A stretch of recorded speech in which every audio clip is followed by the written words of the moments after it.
नमस्कार दोस्तों, YouTube channel RJ weather में आपका स्वागत है। दोस्तों, मौसम को लेकर आम आदमी से लेकर मौसम वैज्ञानिक भी हैरान और परेशान हो गए हैं।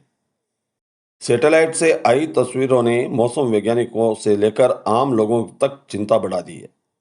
अंतरिक्ष से ली गई तस्वीरों में पूरा भारत बादलों की एक सफेद और मोटी चादर से ढका हुआ नजर आ रहा है। मार्च के महीने में इस तरह का क्लाउड कवर असामान्य माना जा रहा है, जिसके कारण देश के कई हिस्सों में बेमौसम बारिश, ओलावृष्टि का दौर शुरू हो गया है। आश्चर्य तो तब हुआ कि मार्च के महीने में ओलावृष्टि और कोहरा भी देखने को मिल रहा है। यह सामान्य घटनाक्रम नहीं है। आज हम इस वीडियो में विस्तार से बात करेंगे, इसलिए आप वीडियो के अंत तक बने रहें और चैनल को सब्सक्राइब अवश्य कर लीजिए ताकि मौसम की प्रत्येक जानकारी आपको तुरंत सटीकता से मिल सके। देश में मौसम में अचानक करवट बदली है, हर कोई उसे देखकर हैरान है। ऊपर आसमान में छाए बादलों ने पूरे भारत को जैसे एक चादर से ढक लिया हो, यह नज़ारा अब सामने आया है। जब देश के कई हिस्सों में बेमौसम बारिश और ओलावृष्टि ने दस्तक दी है, तो सैटेलाइट से सामने आई तस्वीरों में साफ दिख रहा है कि उत्तर से लेकर दक्षिण और पश्चिम से लेकर पूर्व तक हर तरफ बादलों का असर स्पष्ट रूप से नजर आ रहा है। इसके साथ ही कई जगहों पर बारिश हो रही है। गर्मी के बढ़ते असर को कम कर दिया है। यह नज़ारा किसी बड़े चक्रवात जैसा लग रहा है, लेकिन हकीकत में इसे वेस्टर्न डिस्टरबेंस और नमी के मिलने का नतीजा भी बताया जा रहा है। एक विशाल क्लाउड सिस्टम अरब सागर से लेकर बंगाल की खाड़ी तक फैला हुआ है। यह नज़ारा आम दिनों में बिल्कुल अलग है।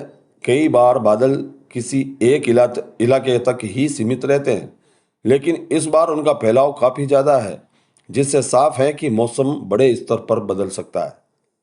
भारत मौसम विभाग आईएमडी और अंतर्राष्ट्रीय सैटेलाइट ने उत्तर से लेकर दक्षिण भारत तक भारी बारिश और ओलावृष्टि का अलर्ट तक जारी कर दिया है, जो एक गंभीर विषय है। वैज्ञानिकों का मानना है कि भूमध्य सागर से आने वाली नमी भरी हवाएं, वेस्टर्न डिस्टरबेंस इस बार काफ़ी सक्रिय है, जो उत्तर भारत में बारिश और पहाड़ों पर बर्फबारी ला रहा है। इसके साथ ही बंगाल की खाड़ी के ऊपर बना एक एंटी साइक्लोनिक सर्कुलेशन क्षेत्र की नमी को खींचकर मध्य भारत की ओर धकेल रहा है। इसके बाद दक्षिण भारत से लेकर मध्य भारत तक एक टफ लाइन कम दबाव की पट्टी भी बनी हुई है, जो अलग अलग दिशाओं से आने वाली हवाओं को आपस में टकरा रही है और अचानक बादल बन रहे हैं। उत्तर भारत के कई राज्यों में बादल छाने के साथ हल्की से तेज बारिश हुई है। दिल्ली, उत्तर प्रदेश, राजस्थान और आसपास के इलाकों में मौसम तो बिल्कुल ही बदल गया। वहीं मध्य और पूर्वी हिस्सों में भी बादलों ने डेरा डाल लिया है, जिससे दिन का तापमान कम हो गया है।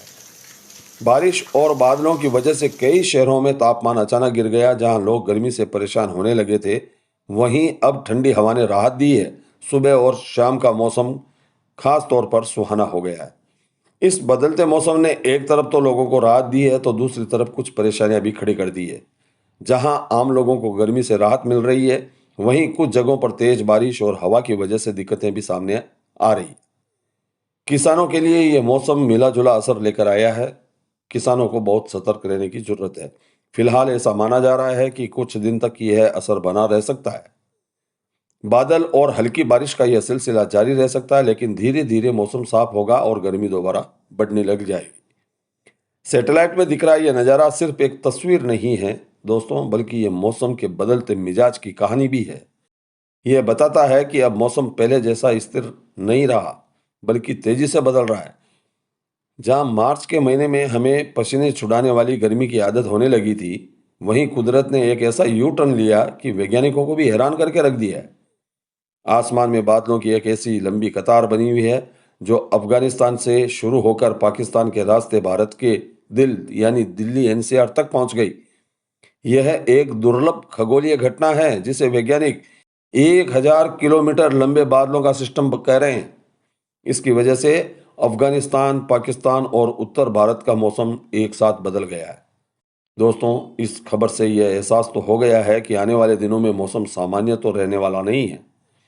आने वाले दिनों में हमें धूल भरी आंधी, मेघ गर्जन, वज्रपात, बारिश, बर्फबारी, भूस्खलन और ओलावृष्टि के लिए तैयार रहना होगा।